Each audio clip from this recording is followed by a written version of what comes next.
தடை 100 வந்தாலும் செயல் வெற்றியாக்கி தரும் தாராள குணம் கொண்டவன். நீ வலை வீசும் அறிவுக்கு தொலைவானவானாகி மாறாது அருள் செய்பவன்.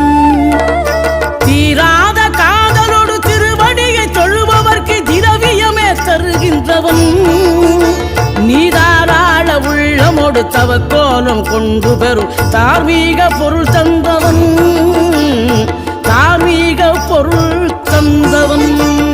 6 படை வீடும் அருள் வழங்கும் முருகா அருகே நீ ஓடோடிவா. 2 முகம் ஜொலிக்க 2 கரங்களுடன் ஆதரவு